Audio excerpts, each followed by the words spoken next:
Pemirsa, adanya dugaan penggelapan uang kebersihan oleh oknum UPTD Delha Muba hingga kini belum diterima laporannya oleh PLT Kepala Dinas Delha Musi Banyuasin. Selanjutnya, Kepala Dinas segera berkoordinasi dengan Inspektorat Musi Banyuasin.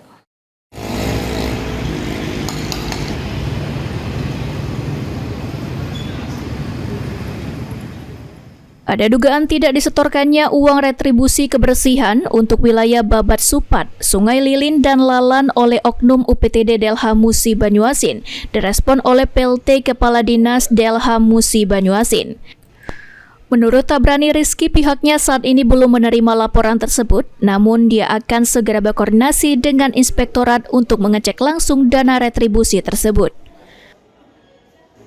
Kami juga baca berita mengenai dugaan penggelapan dari retribusi persampahan yang ada di UPTD Sungai Lilin, Babat Supat, dan Lais.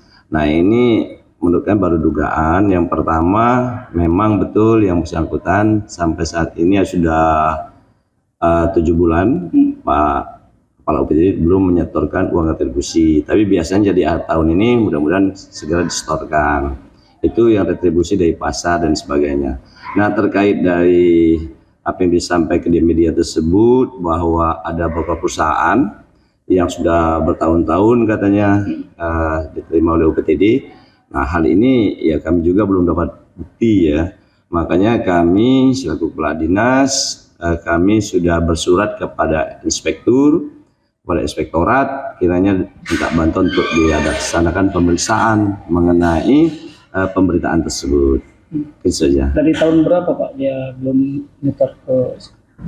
Kalau untuk retribusi baru 7 bulan ini. Berarti Pak ini baru tahun ini Pak ya? Nah, untuk kami sendiri semenjak kami sebagai PLT Kepala Dinas di sini, perusahaan-perusahaan itu harus untuk pembayar retribusi harus melalui MOU-nya dengan kami. Nah, jadi bukan lagi ke UPTD, mereka langsung Kepala Dinas. Dan itu sendiri sudah kami berikan selebaran kepada perusahaan bahwa untuk pembayaran silakan langsung ke rekening kas daerah. Jadi tidak lagi melalui kami. Jadi masing-masing perusahaan untuk membayar retribusi mereka langsung ke kas daerah. Ya. Sebelumnya sempat ada berita jika uang penagihan retribusi sampah dari 3 kecamatan Sungai Lilin, Babat Supat, dan Lais diduga tidak seluruhnya disetorkan ke kas daerah oleh oknum UPTD Delha. Terhitung pada setiap tahunnya penyetoran selalu berkurang, bahkan terhitung sampai 19 hasil retribusi tidak disetorkan ke kas daerah hingga berjalan dari tahun 2022, 2023 hingga 2024. Ruzi Iskandar, PAL TV.